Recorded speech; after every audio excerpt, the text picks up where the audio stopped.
Sure, Shannon, whatever you say. Fine.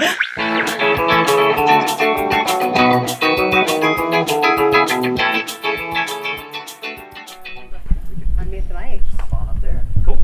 Say hey to everybody. So, right. Hi, friends. Woo, I'm gonna go this way. Do you guys know Gary? If you don't know Gary now, you're about to know Gary. Got one for me as well. Hey. Yeah. Two functioning microphones. There we go. Perfect. Well, I think we're going to make sure we're properly recording and all that jazz. And All good. all right, very good. So I believe that this is the last panel of the day for our room. You're finishing us off in style. I know, right? Lucky man, you. So, all right. So we're here hanging out with Gary. The title is Gary the BBQ Chef, right? Gary the BBQ Chef, the drinking chef with the barbecue problem. I love that. That's a wonderful thing. So, I mean, I'm curious, admittedly curious, to learn about how this became a thing. I mean, I I love fire. Like one thing I remember I did was a kid. I found a piece of gutter in the backyard, and I filled it with gasoline, and I lit it. It took me a while to put that out. But the thing is, like, I've always been obsessed with fire and flame. Now I just cook on it, you know? I can control it, and like, I feel like a firebender.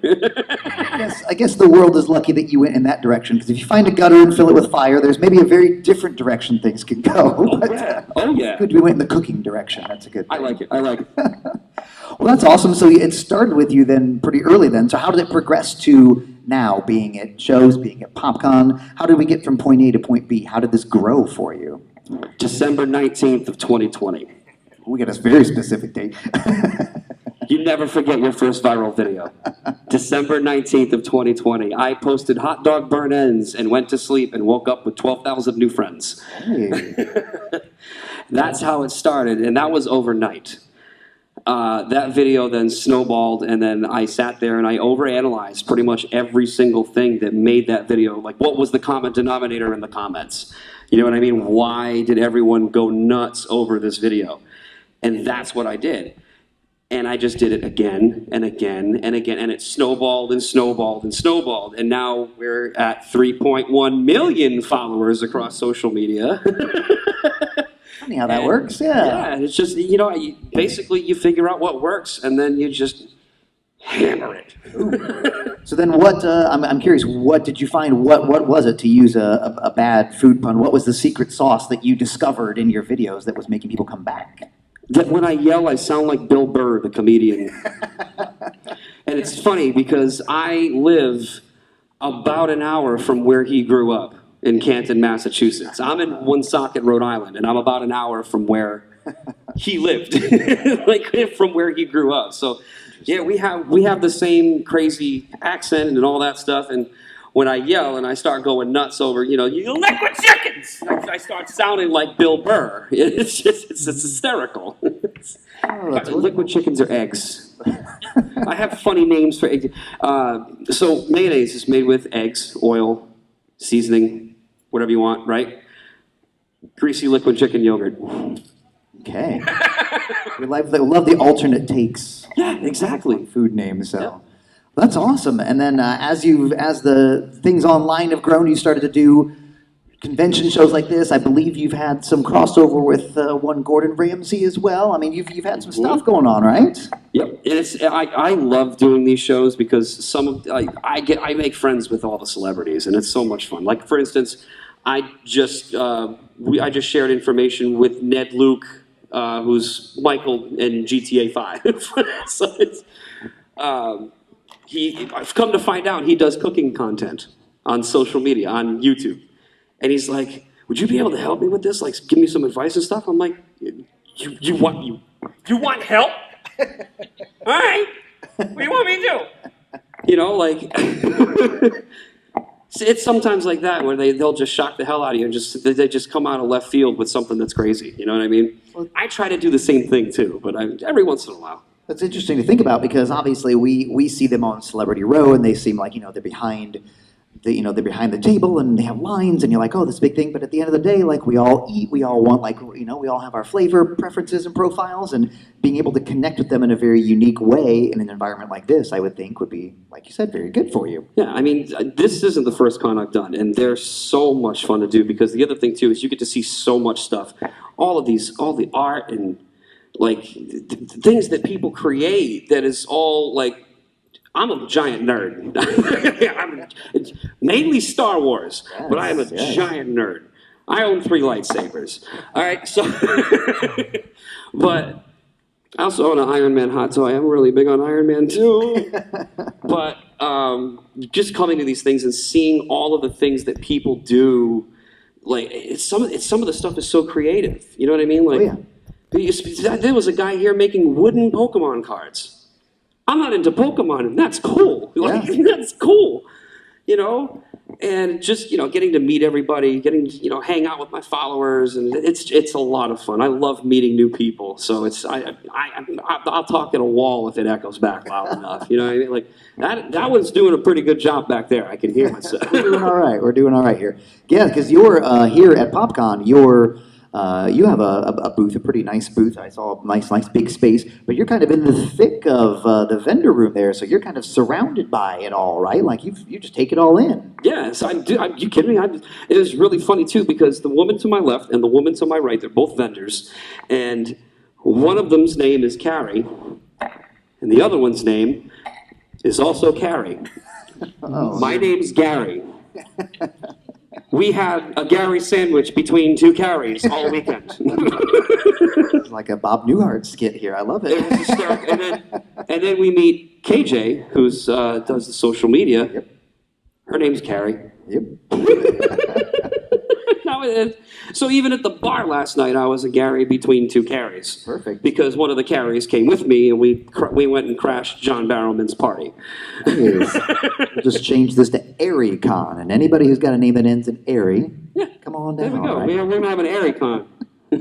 Perfect. Well, I know as Gary and I are sitting here chatting, we've got a group here with us as well. So if you all have any questions for Gary, please feel free to just put your hands up, and we can do any Q&A that you want. I have plenty of questions for Gary, but this isn't my show. So if you guys want to ask Gary any questions, please feel free as we continue to chat here. So, Gary, I know I mentioned Gordon Ramsay earlier. I'd like to hear a little bit more about what you've done with him, your interactions with him, what you think of him. Not that I'm looking for you to bash anybody, but I'd like to hear about your feelings on what you've done with Gordon and how it's all gone for you. So all of us I was on the show Next Level Chef, season 1. We all of us contestants still have a group chat on Instagram, and we all have nicknames for each other and everything, right? We all call him Uncle Gordon. We all call him Uncle Gordon. Sure, he's been called worse, but that's good. I'm pretty sure he probably has been called worse. But the great part about that show is by the way, he's a sweetheart. Off camera, sweetheart. On camera, maniac. Maniac. But I mean, he's such a nice guy. And when those cameras turn on, he just, like a light switch flips. It's insane what he can do. And it was a crazy experience. Basically, it was during 2021, so it was kind of like in the pandemic where everyone was still kind of wearing masks in. I think it was like bigger gatherings. You know what I mean? Like it wasn't like it. They weren't requiring them, but they were recommending them. You know what I mean? So we all had to wear masks anytime we weren't, on set or moving around. Like we always had to wear masks because basically they even told me, they said if one person in this show gets COVID, the whole thing's canceled. Sure. And it was the first ever season of this show. We got COVID tested every morning, and our test would be ready the next day. So you would have to, before you could go to set, they would come over, they'd knock on your door. By the way, I didn't even have my own hotel room key. I was confined to my hotel room. It was the COVID bubble, like times infinity. It was. Yeah, it's intense. Yeah, it was very intense. And the thing is like, I ended up getting so sick because Vegas is an arid climate. It was filmed in Las Vegas, and a giant 5-story tall white tent in the parking lot of a Hyatt in the Mojave Desert. Like way out past the airport into the desert. But we were stuck in these rooms, and it's a very arid climate. I come from a very humid climate. I live on the ocean. So I ended up getting the worst sinus infection I had ever had. And that is why I was the first one eliminated, because I had them push me out. That's not something I tell very many people. Sure. But yeah, I was insanely sick. And I was the first one eliminated because, dude, it was steak day. And I cooked a perfect steak. I don't screw up steak. There's 2 things I don't screw up. That's ribs and steak.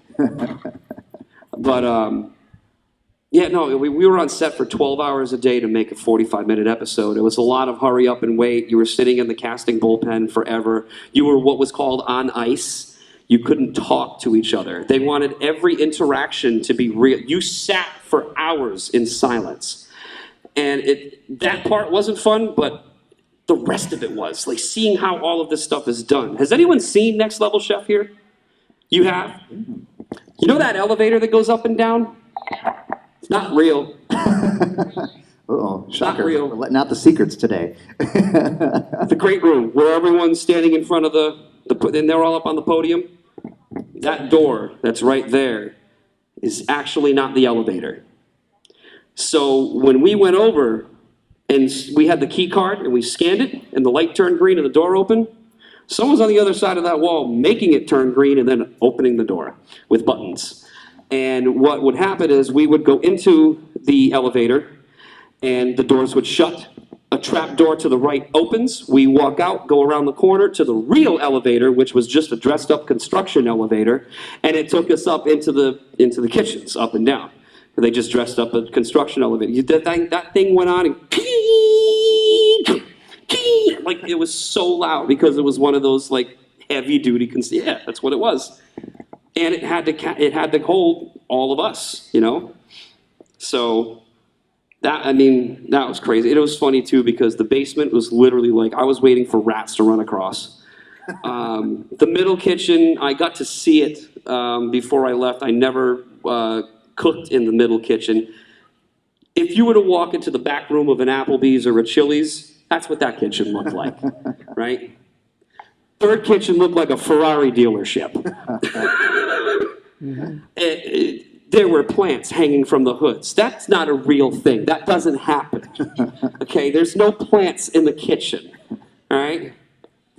Unless they're herbs. Yeah, those plants, or unless you go to a vegan restaurant. There's lots of plants in the kitchen. those plants don't last long, right? No, Yeah, they don't, so. because we eat them. Interesting. This is some fascinating behind-the-scenes stuff. You officially blew the audience minds here. We have several gasps and drop jaws, and we are learning lots of new stuff today. So, well, I mean, overall, it sounds like a fun experience, even though obviously it sounds like maybe semi-designed to be a shorter experience for you. Well, I mean, I understand what they were doing because you could tell what they were doing by the way they had us keep moving around. And there was one area that we never got to see. And I'm guessing that's because that's where they were storing everything for the show that we weren't supposed to know about until we saw it. Yeah. Like even appliances, like they gave us, like the top kitchen had, shit, you name it. They had everything. Everything under the sun. And then the middle kitchen was like a little bit less. And then the bottom kitchen, you have a potato masher that is this big. And it doesn't fit in a single pan that's down there. What do you do with that? At one point, I was trying to mix something, and they didn't have a normal whisk. They had one of the ones where you had the 2 beaters, and you crank it, the hand crank. Finally, I got so mad, I grabbed it by the whole gear assembly and in the freaking bowl, because I'm like, this thing is moving at the speed of smell. We need to get somewhere here. So this sounds like a whole different, like a side reality competition. Is what can't I cook with? You know. Yeah. Matter of fact, it never made it to TV, obviously, but I actually made Ramsey crack up while the cameras were rolling, because we were in the top kitchen in the elimination cook, and I saw that all of the pans up there were all Hexclad pans. Now, if you guys don't know, Gordon Ramsay owns the company of Hexclad, and Ned Luke, who's a GTA 5, works with them, which is, I just found out today. He makes cooking content with Hexclad pans. He's like, look at this knife, isn't it awesome? Go big or go home. And I'm like, did you? Okay. Sponsored content. Yeah, right? But I actually looked right at Ramsey when he stared right at me. He was coming at me to ask me something. I said, nice product placement, by the way. He goes, Made him break his character. he was coming at me like, and he all of a sudden you just see him go. He couldn't quite keep his real Gordon together, so. Yep. Perfect public Gordon. And then on the show you had Nyesha Arrington and Richard Blaze. Richard Blaze was my mentor on the show. He is 4'7", and then he fixes his hair, and he's about as tall as Spencer Wilding. He's 6'8". It's a lot of hair. Yeah, you see, it's like the biggest pompadour. Like, I was waiting for things to get stuck in it. I wanted to see if people. I wanted to throw a paper airplane at it, to be honest. I really did. Maybe that's what the giant potato masher was for his hair. Maybe. I don't know. Maybe that's how he fixes it. But I mean, he's such a nice guy. Wicked cool dude. Cool. His thing's barbecue, too. He loves doing barbecue in his backyard. He's got a big green egg and one of those grill guns where it's like basically like a flamethrower that's shaped like an AR. It's ridiculous. I have one that's shaped like a handgun, like a Beretta or something, but they're awesome. They're literally food flamethrowers. Sounds amazing. That sounds great. That's something I would watch on any sort of reality show for sure. But yeah. Matter of fact, the first time I used it was in front of another celebrity that goes to cons all the time. Okay. Last year, I was at a cookout with Steve Cardenas, who, if you don't know, is the second Mighty Morphin Red Ranger. That's right. That's right. Yep. He has a friend that lives in Massachusetts right near me, and he was in town, and they were going to have a cookout, and he calls me up, and he's like, hey, you want to come up for a cookout? I know it's like an hour and a half away, but you want to come up for a cookout? I'm like, yeah. Is there going to be food, or do I have to cook? What kind of invite is this? Like, am I just going to be your personal chef, or what? Like, are we going to play cornhole and drink beers? What are we doing? I want to play some cornhole and drink beer, man. He had a beautiful backyard. His friend's name is Randy. Beautiful backyard. He had an in-ground pool, hot tub, fire pit area. He had a little outdoor kitchen with a small flat top and everything, and it was awesome. We had fun. I actually brought one of my grills there with me, and I smoked something anyway. They had food, but I still made something. I had to contribute to the party. Yeah, you don't want to be that guy. Yeah, that shows up empty-handed. Yeah, exactly. You don't want to show up to a party empty-handed. Bring something. Bring a side. Bring I don't know. Bring me a bottle of Maker's Mark. whatever keeps the party going, you know. So beyond, I'm curious, beyond next level chef rather, have you done any other reality work, or is that was that it for now? That's all I've done so far. But like I said, so far. So far, yes. I have reached out to casting directors for other shows. I was in the casting process. I didn't get the role, but I was in the casting process for a reality show that you guys don't even know about yet. And I can't say anything about it, but if they do it the right way, this is going to be awesome. But I like I said, I didn't get on it. I thought it was really cool. It's probably gonna be kind of like one of those like MTV stupid reality shows that everyone watches all the time. And it was gonna be awesome, but I didn't get the part. But that's all right. Oh, well, there's plenty of time in TV left, hopefully, in your future. So it was like a game show. It was kind of like if anyone's ever seen the show Traitors. Yeah, it was kind of like that. Okay. That's all I can say. All right. I'm looking forward to. We'll keep our eyes peeled for it. Sounds interesting. So, I'm admittedly curious. I believe one of the monikers you go by is a drinking chef with a barbecue problem. Is that what I hear? So the drinking chef with a barbecue problem. That's exactly what it is. I love that. So do we work in? Drinking to what you do in the barbecues, or? Yeah, so basically I do barbecue cooking, cocktails, mixology, a little bit of everything. And, basically what started the drink content was I just think barbecue and liquor kind of go hand in hand, because when you're sitting there waiting for your food, it's boring. Sure. So drink and lose a few hours. You know, that's what you can do. But it's kind of like one of those things. You sit by the smoker, you drink beer, and you have a good time. You know what I mean? You enjoy the outdoors. That's what it's all about. And then have good food, you know? But one of the things that I wanted to get into was doing all the cooking stuff. And then I said that I wanted to get into the cocktails. And I said to my followers, I'm like, at the time, I really wasn't making any money off any of this. And I'm like, if you guys want to help me out with getting all the stuff started, like they bought the bar mats, the glassware, the shakers, they bought everything. And I just supplied the liquor. So we started off making just normal drink videos, and then company reaches out to me and is like, we love your content. I think it would be great for this. Enter the Barca Smart Coaster.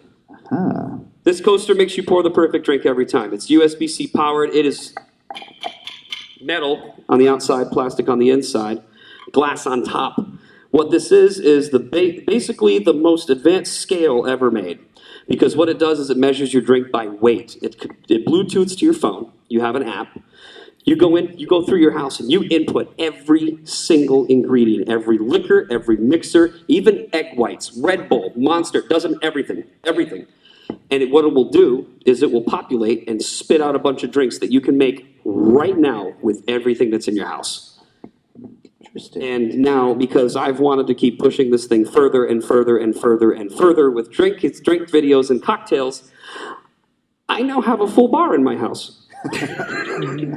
We have over 200 bottles on our bar. Purely for research purposes, of course. You're gonna laugh.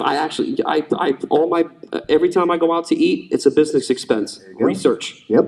You know how many times I take a picture of their menus? All the time. Because I get ideas. There you go. That's awesome. But yeah, so this thing, what it does is it measures your drink by weight. So, you know, you say we're gonna make, a Madras, which is vodka, orange, and cranberry, right? So what you would do is you hit craft, this will turn green, you put the cup down, then it'll recognize the cup's there, it'll tear it out again so it's nice and zeroed out, and then as you're pouring, that little white ring in there will start to turn blue, right? And then when it's done, it'll flash green, and then the app will ask for the next ingredient, and it makes you pour the perfect drink every time. That's fascinating. Yep. And they're in my TikTok shop. They're $80. That's awesome. Do you have some here at the show as well? I don't have them here at the show. I tried, but it was way too last minute for me to get them out here. Gotcha. When we actually thought about it, me and the CEO of the company were sitting going, well, that would have been a good idea. Next time. But I did bring the one that I use in my videos. I figured people would want to see it, so here he is. Little inanimate object that I get in fights with. You know, it's nice to have a little robot pal, I guess, a little sidekick. I yell at him every once in a while. Fair enough. Now, is this the beginning of, do we have plans for expanding this line? Will we do other size scales? Will we think about doing something else to add on to this, or is this kind of the primary focus right now? So we actually do have a bigger product. It's actually called the 360, and it literally looks like something out of like Tron or Stargate. It's like this big circuit. You can look it up online. This company's called Barsys, Barsys, or you can go to the link that's in my bio on any one of my socials, or you can just go to siuyfa.com, and that's the link in my bio right there. I can't say what that stands for. Okay. Fair enough. Not on podcast, anyway. All right. If anybody, I'm a vulgar person. Yeah, no problem. They can Google it if they want, or they can just visit the website. I'm sure they'll figure it out. Exactly. But they have a bigger one, and it actually has 6 wells built into it, and each one holds like I think 750 milliliters, and you can have 6 items in this thing, and you tell it what it has in each well, and then it'll spit out a bunch of drinks you can make. You pick one, it pours the drink for you. Wow. So you put your glass in, it's like a big circle. The original name for this thing was the orb, because it's like a circle. But you put your drink in the center, and instead of having these lights, it has lights that go this way. So it'll fill up this way, like around the sides. Nice. It's really neat. And then, we can announce it here. Probably, we're not sure of an actual release date for it yet, but I am coming out with a Gary the BBQ Chef Barca Smart Coaster kit. And it's going to come with a bunch of goodies, and it's going to be awesome. Nice. We'll have to keep our eyes peeled for that. That sounds great. So we obviously have a lot of love for the drinks and things like that. We have a lot of love for barbecue now. So, although, what do you say to people there are a lot of people out there who say, never trust a skinny chef, you know? What do you have a rebuttal to them? Because, you know, it's, if you're not eating what you're doing, right? Isn't that what people say? Don't trust a skinny chef? Yeah, what do you guys say here in Indiana where you're pissed off at somebody? Bro, you good? Just things that people say, of course. So. Learned that one in Beech Grove. Oh, yes. You learn a lot of stuff in Beech Grove, that's for sure. Yeah, and how to stay away from certain places. Well, we have a few more minutes while we're still chatting, but again, I want to remind our crowd while we're here, if you guys have any questions for Gary, all you gotta do is just gently put your hand up and we can ask your questions to Gary if you have any in our last few minutes while we're chatting here. So, yeah, we have one act right here. So go ahead, nice and loud for us. Sure. Who is a famous chef that you would like to meet? So we're going to repeat this for the recording here. He asked, who is a famous chef that you would like to meet, Gary? Well, the one that's left is probably Bobby Flay. So I've met Guy, I've met Robert Irvine, I worked with Ramsey. That's right, I did something else with Ramsey too. What was it, last summer, I went to Brooklyn, New York, and I did a Hexclad shoot with the Hexclad team, and Ramsey was there doing his artistic direction and everything like that. He was just kind of hanging in the corners, and I walked in, I said, "Hey, what up, Unc?" I'm back. I'm back. Did you miss me? We're in New York City. Where are we going later? Bobby Flay, good pick. Anybody in the history of cooking that may not be with us anymore that you would have liked to have been able to pick the brain, or anybody that has come before you that you consider maybe like a I don't know if hero is the right word, but an inspiration or someone that you followed, emulated? Not really. Yeah. I don't know. I don't see them as famous. I don't see myself as famous. I just see them as very successful chefs. Yeah. You know? Sure. Guy, by the way, is adorable in reading glasses. You see him reading a menu in a restaurant. Listen, we get older, and the font doesn't get any bigger necessarily, right? So. Right, exactly. Excuse me, do you have a menu for blind people? That's right. I should probably hold the microphone up. That would help. Sometimes you just go and point at the pictures and say, "I'll take this, I'll take that." Look at that. Right That there. looks nice. Or you do the close your eyes and point. There you guess. I guess I'm having fish. Bring me the sampler surprise. Oh, boy, look at the size of that boy. She's thick. So you, Gary, I know you mentioned that you obviously you're here with us at Popcon. You've done a few other shows and things like that. How has it been as you kind of get out and about a little bit to interact with fans? Do you have any surprising interactions? Do they say or do things with you that maybe you didn't anticipate? Have you had any sort of those unique run-ins with your fans out at these shows? You put me on the spot for that one. Geez. There's a lot of them. I mean, not as much as Andy Serkis has, but Well, every time I looked over there, that man was buried. But I had a guy here. He actually came to me and he had the Green Ranger shirt on, and it's signed by Jason David Frank and it's Tommy. And I don't know if you guys know, but Jay was a good friend of mine. And yeah, my phone started at 5 a.m. that morning. It was great. Sorry. you're good. Nope, you're all good.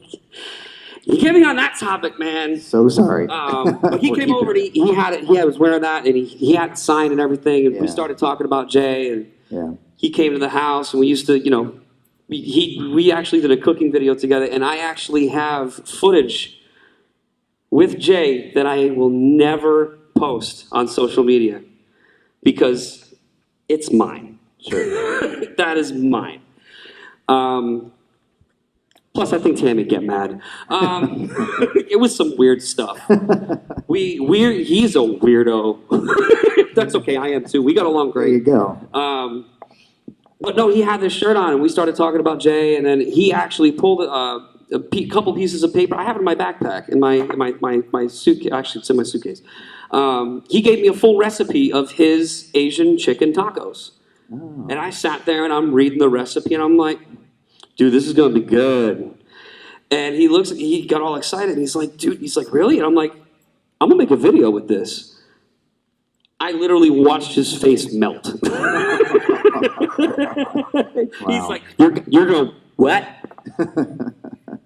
So he's all excited. And honestly, I'm excited too because it sounds fire. Like the actual, it's funny because I looked at it, I'm like, ooh, there's some stuff that I can't find in New England. I'm going to have to order it on Amazon.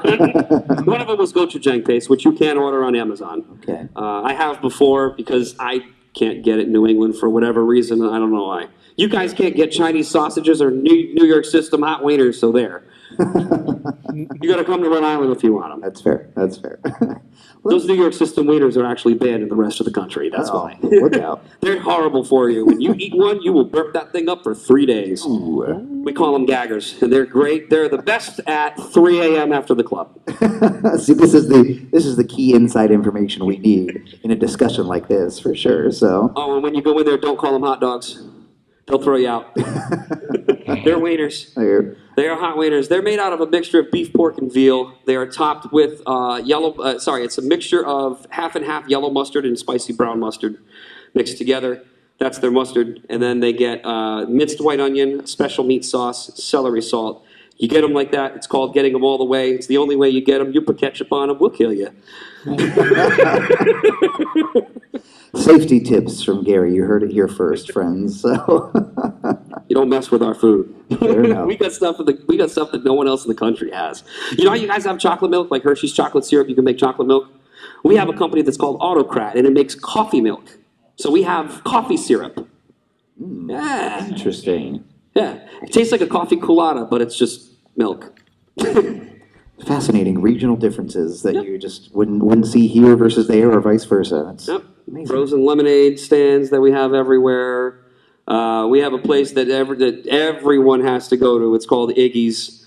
Iggy's is right on the water. It is a restaurant that has a lot of kind of fried fish, like fried seafoods. Like we do the whole clams with the belly. You can do clam strips, and we have these things called clam cakes that are about this big around. And they're made, they have clams in them, and they're just like these savory, like chunks of fried bread, like deep fried bread. Almost like a doughboy kind of thing. Or, wait a minute, what do you call them? Elephant ears? Elephant ears, yeah. Oh, yeah, absolutely. We call them doughboys. There's differences everywhere. Like, for instance, we have Chinese sausages. Chinese sausages are bright red, small sausages about this big, like a brat, right? And you butterfly them open, and you give them a good char on the grill. They taste like boneless spare ribs that you would get at the Chinese restaurant, and they're sausages. Yeah. They're awesome. Well, now we just have to all go have dinner immediately after this discussion here. My stomach is already moving on the rumble, so I love that. So I'm going to be eating airport food in a little bit. I understand. I know you do what you got to do, so... well, this has been a lot of fun. Gary, tell us what's going on next. Where should we find you? What do you have going on that you want us to know about? What's next for Gary? So I am on TikTok, Instagram, Facebook, Threads, Twitter, X, whatever, YouTube, Twitch, and Snapchat. Perfect. No MySpace though. What's that? No MySpace. No. No. You know what's crazy? He's the one that Tom, our good old friend Tom on MySpace, the one that gave us free speech instead of content violations. He knew. Try being a content creator that cusses. Tom was the best friend we never knew that we needed. So. Oh my good Lord! Sorry, I derailed you from talking about your stuff. So sorry. But I mean, I have a merch link in the link in my bio. I sell all funny T-shirts and beard oil and stuff. I do sell beard oil, and it's actually mine. It's a mahogany teakwood scented, and it smells like, we get that on the cameras, like Abercrombie and Fitch. Please don't sue me. It smells like their cologne. It's mahogany and teakwood scented. It's really nice. It's really nice. If you have a beard. You do. You should get some. It's nice. Swing by the booth. But, yeah, I mean, I'm working on a couple other ideas that I have when it comes to being on TV again. I'm working, the casting producer that reached out to me for this show that cannot be named also casts a bunch of Food Network shows at the same time. And she loves me. So eventually I'm going to be back on a show somewhere. We're just trying to find the right fit. I'm thinking American Barbecue Showdown is one I want to try to get on. Yeah. Because I'm actually friends with one of the, I think it was the first season winner. Her name's Tina Cannon. And she is a sweetheart and can cook the absolute hell out of a whole hog. That's a skill. That is a skill. Oh my God, you should see her backyard. It's like green egg heaven. She loves her big green. She's got like 8 of them. And she has a huge, like a big cinder block pit in her backyard where she does her whole hogs. Yep. So she caters too. That's one of the things that she does is she caters. But she was on the first season of American Barbecue Showdown. She took the win and somehow friends with my dumb ass. But Fun. yeah, but I've been looking at more. I've been looking into more. Even acting, I'm trying to get into. Like I already have my first SAG voucher, which was cool. I was an extra in Good Burger 2. You see me for about a fraction of a second in the concert scene, where they delivered food to Luna Fox and they crashed through the wall onto the stage. That happened in Rhode Island. That whole movie was filmed in Rhode Island. Wow. So that was pretty neat. How about that? That's awesome. Well, we are going to be keeping our eyes out for you then for hopefully a TV spot in the very near future. We're going to come follow you on all the social medias so we can keep up with your antics and your amazing videos. We do still have some time left at this show here at Popcon, so if you haven't had a chance to visit Gary at your table, you got a little pop-up, a whole tent area there, so it's easy to find you out on the convention floor. Well, actually, I'm heading out right after this this panel because my flight leaves at 6. Scratch that last part. All right, this is your last chance, and once we're done recording, you can come give Gary a high five. He's on his way out of here. Can we give some love to Gary, the barbecue chef? Put those hands together if you would, please. Thank you for being here, Gary. It's been fun to chat with you. Thank you so much. It's been fun. This is actually a really nice con. I'll tell you what, though. This building, this convention center, I've gotten lost like 7 times. We are one of the largest, yes. So that's kind of the interesting fact about Indianapolis is that we are, I believe, this fact, we're within an 8-hour drive of, I believe, 50% of the American population. So we are a convention-heavy city because people can drive to us. So. Yeah, that's why, I mean, you figured right out here, that's why there's so many hubs out here for like FedEx and stuff like that. Absolutely. It's from here, it's the easiest, it's the easiest spot to get to from the, you know what I mean? Yeah. You're in the center. It's perfect. Shipping's cheaper because it's less of a drive. True, it's true. And you found us, which is really the important thing of this conversation. Actually, you guys found me. There we go, perfect. I was requested a bunch of times on your request to guest application on the website there. So, and Chris Keys reached out to me, and I'm like, oh wow, that's really. This was actually supposed to happen a couple years ago for me to come out here, but there was some scheduling conflicts. Literally, both Indy and Louisville shows overlapped 2 other cons that I was already doing. It's like you couldn't make that up. I tried to do both of them. Like I want to say it was either last year or the year before, and the stars didn't align. I ended up in Colorado Springs, and I ended up in New Jersey. So. But yeah, this is the year. Great, you're here. We had a blast with you. Thank you for being here. It's been amazing to have you here. Come back next year. Yeah, we'd love to have you again. So, all right. So again, thank you to Gary for being here. Thank you all for attending Popcon, and I guess we'll see you. Hopefully, we'll see everybody, including Gary, maybe next year. So. Well, thank you guys for hanging out with me. All right, guys. Take care. Thanks. Nice. Very good. All right, take that off your hands there. So, all right,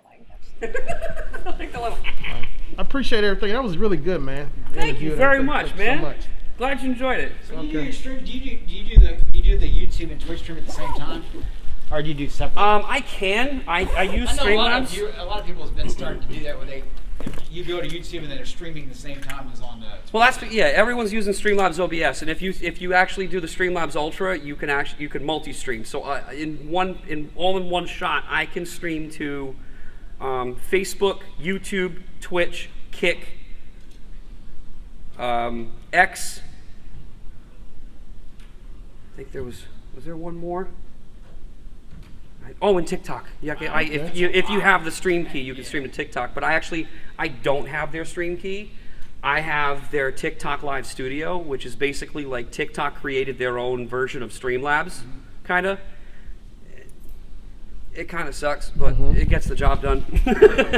But I mean, I use that one every once in a while. You know, if I really want my comment section to go nuts, so like if I'm playing a game that's kind of like I'm sitting back, kind of, you know, like.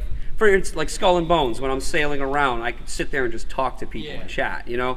But if I'm playing Fortnite, I'm like, I'm in it, you know what I mean? So that's when I'll usually stream on Twitch, because my Twitch doesn't really get as crazy as the TikTok stream. I love your logo, man. That's really cool. Thank you, Gary the man. BBQ Chef. A man by the name of Jordan Beza, I believe on Instagram, he's J Beza Art. Baeza is that name. J Beza Art. Okay. And he designed the logo for me. Right. That's cool. Man. So. Thank you for it's a good logo. Okay. As soon as I saw it, I was like, oh, that's awesome. I love it. I know it's a lot of streamers that use fourth wall as their merch. That's you know what's funny too? I still haven't gotten it tattooed on me. That's next. That's next. I gotta do that at some point. I need some barbecue food now. I know, man. All right, be safe, man. All right, man.